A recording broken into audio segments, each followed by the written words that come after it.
Hi friends, welcome to Anu vlogs. BEd entrance exam అన్నాను కదండి. So today ఎగ్జామ్కి బయలుదేరుతున్నాను. నర్సరావుపేట సెంటర్ పడిందండి. సో బయలుదేరాము. బేసిక్గా బస్కి వెళ్దాం అనుకున్నాము, బట్ ఆయనకు కూడా డ్యూటీ నర్సరావుపేటలో వర్క్ ఉందని చెప్పి బైక్ మీదే బయలుదేరాము.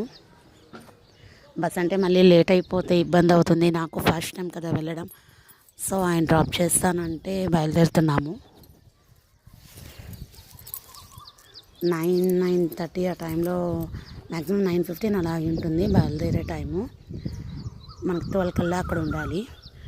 ఇక్కడ ఎవ్రీ థర్స్డే రోజు సంత జరుగుతుందండి. అదే పశువుల సంత అంటారు కదా, ఇదిగోండి ఇదే యాడ్ అండి.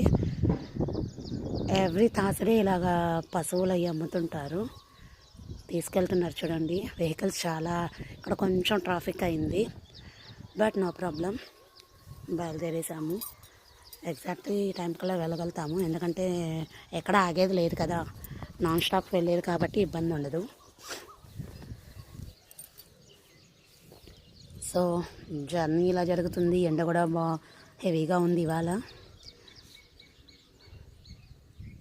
సో నాన్ స్టాప్ అండి. వెళ్ళాము. ఇక్కడికి కాలేజ్ కాడికి కూడా వచ్చేసామండి. ఇది కనపడుతుంది చూడండి మీకు. దగ్గరికి వెళ్తున్నాను. ఇదే కాలేజ్ అండి, నర్సరావుపేట ఇంజనీరింగ్ కాలేజ్. లోపలికి నాట్ అలౌడ్ అంట. టైమింగ్ మనకి 12 ఎంట్రీ అని చెప్పి ఇక్కడే ఆపేశారు. ఆయన బయటే డ్రాప్ చేశాడు. బ్యాగ్స్ కానీ మొబైల్స్ కానీ నాట్ అలౌడ్. సో ఎగ్జామ్ రాయడానికి వెళ్తున్నాను ఫ్రెండ్స్. ఎలా రాశాను ఏంటి అన్నది చూద్దాం. రాసి బయలుదేరామండి. నా ఎగ్జామ్ డీటెయిల్స్ అవన్నీ నేను నెక్స్ట్ వీడియోలో మీకు షేర్ చేసుకుంటాను. నచ్చితే లైక్ అండ్ సబ్స్క్రైబ్ చేయండి. Thank you.